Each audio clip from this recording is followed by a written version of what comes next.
शैक्षणिक, क्रीडा, शेती, व्यावसायिक, राजकीय, गुन्हेगारी क्षेत्रातील माहिती देणारं एकमेव news channel PG news Marathi. Anandashram Swami Maharaj 24वा पुण्यतिथी व आराधना सोहळा श्री क्षेत्र सुरेगाव येथे आनंदाश्रम स्वामी महाराज यांचा 24वा पुण्यतिथी व आराधना सोहळा सुरू असून या ठिकाणी विविध कार्यक्रमाचे आयोजन सुरू असून त्याबद्दल माहिती देताना देवस्थान मान्यवर। आज आनंदाश्रम स्वामी यांचा कालपासून 24वा सोहळ्याचा कार्यक्रम या ठिकाणी सुरू होत आहे आणि या कार्यक्रमानिमित्त या ठिकाणी भरपूर भाविक येत आहेत। त्यांची गैरसोय होऊ नये, आज पाऊस पण चालू आहे, त्यामुळे आमची अशी इच्छा आहे की बाबा खासदार असतील, आमदार असतील, आमचं तीर्थक्षेत्र एका वर्गात आहे आणि त्यासाठी काहीतरी निधी उपलब्ध करून द्यावा।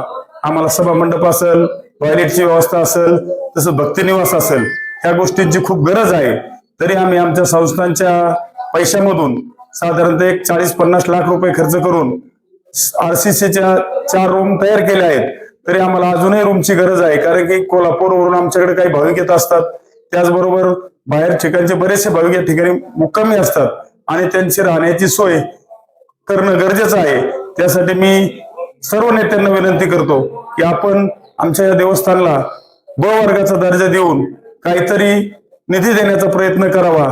त्याचबरोबर मंदिरासमोरील रस्ता पूर्ण तुटलेला आहे, त्यासाठी सुद्धा पूल पण तुटलेला आहे उखलगाव साईडला जाणारा, त्यासाठी सुद्धा काहीतरी व्यवस्था करून त्या रस्त्याचं आणि पुलाचं काम या ठिकाणी करण्यात यावं। त्याचबरोबर आमचं बाकीचं जे काम अपूर्ण आहे, PM ब्लॉक असतील किंवा समोरचं ग्राउंड पार्किंगची जागा असेल, यासाठी आम्हाला चांगल्या पद्धतीने निधी देऊन आमच्या या मंदिराची शोभा वाढवण्याचं काम आपण सगळ्या पुढाऱ्यांनी करावं, अशी मी आपल्या सर्वांना विनंती करतो। रामकृष्ण रामकृष्ण रामकृष्ण हरी। मी दिलीप काका कुलकर्णी, सुरेगाव, राहणार सुरेगाव। परमपूज्य आनंदाश्रम स्वामी यांची ही जन्मभूमी, त्यांची कर्मभूमी आणि त्यांच्या समाधी स्थळाने पुनीत झालेले हे पुण्यनगरी श्री क्षेत्र सुरेगाव, तालुका श्रीगोंदा। परमपूज्य आनंदाश्रम स्वामींनी या ठिकाणी 2002 साली आपला देह समर्पित केला आणि तेव्हापासून या सुरेगावामध्ये प्रत्येक वर्षी मिती ज्येष्ठ वद्य पंचमी ते मिती ज्येष्ठ वद्य द्वादशी या कालावधीमध्ये त्यांचा आराधना तथा पुण्य सोहळा कार्यक्रम मोठ्या प्रमाणात साजरा केला जातो आणि या ठिकाणी या परिसरातले भाविक हजारो लाखो भाविक या ठिकाणी या कार्यक्रमाचा लाभ घेतात। या कार्यक्रमाचा मुख्य उद्देश असा आहे की स्वामींनी ज्यावेळेस समाधी सोहळा घेतला त्यावेळेस त्यांचा आराधना सोहळा म्हणजे संन्यासी महाराजांची आराधना करावी लागते, महापुरुषांची पुण्यतिथी करावी लागते आणि आपल्या साध्या माणसाचा वर्ष श्राद्ध करावं लागतं। त्याप्रमाणे स्वामी दंडी संन्यासी असल्यामुळे त्यांचा हा आराधना सोहळा आम्ही समस्त ग्रामस्थ, आनंदाश्रम स्वामी विश्वस्त मंडळ आणि परिसरातील पंचक्रोशातील भाविक मोठ्या संख्येने या ठिकाणी सहभागी होतात आणि शिवाय आर्थिक मदत, धान्य स्वरूपात मदत, वस्तू स्वरूपात मदत, अशा लाखो रुपयाची, कोटी रुपयाची मदत या ठिकाणी केली जाते आणि त्याच्यामधूनच हा कार्यक्रम समस्त गावकरी यांच्या सहकार्याने यशस्वीरित्या पार पाडला जातो। आणि यावर्षी हा कार्यक्रम 5 जुलै 2026 रोजी प्रारंभ झाला आणि तो 12 जुलै 2026 रोजी त्याची सांगता होणार आहे। पहिल्या दिवशी काल पहिला दिवस होता आणि या दिवशी हरिभक्तपरायण भगीरथ महाराज काळे यांचं कीर्तन झालं आणि या सप्ताहामध्ये या ठिकाणी अनेक नामवंत कीर्तनकाराची कीर्तने होतात। त्याचप्रमाणे हरिभक्तपरायण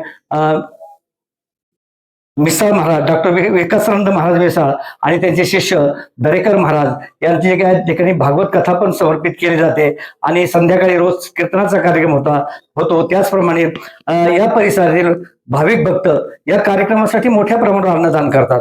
त्याचं कारण असं आहे की अन्नदानासारखं पुण्य कशात सांगितलं नाही, कशापेक्षा जास्त नाही, म्हणून स्वामींनीच आम्हाला सांगितलं होतं, आम्हाला उपदेश केला होता की नेहमी अन्नदान करायचं, अन्नदानासारखं पुण्य कशातच प्राप्त होत नाही। म्हणून या ठिकाणी जे स्वामींचे भक्त आहेत, स्वामींचे जे शिष्य आहेत, ते मोठ्या प्रमाणात या ठिकाणी अन्नदानाचा पण हे करतात, मान घेतात किंवा पुण्य प्राप्त करून घेतात, असं म्हणलं तर वावग होणार नाही। आणि अशा प्रकारे आमच्या सर्व सहकार्यांच्या रीतीने मला वाटतं असं वाटतं की यावर्षी 12 तारखेला म्हणजे 12 जुलैला या कार्यक्रमाची सांगता होणार आहे आणि या ठिकाणी काल्याच्या कीर्तनाने सांगता होणार आहे आणि हरिभक्तपरायण जगन्नाथ महाराज जगन्नाथ महाराज पाटील यांच्या काल्याच्या कीर्तनाने या कार्यक्रमाची सांगता होणार आहे.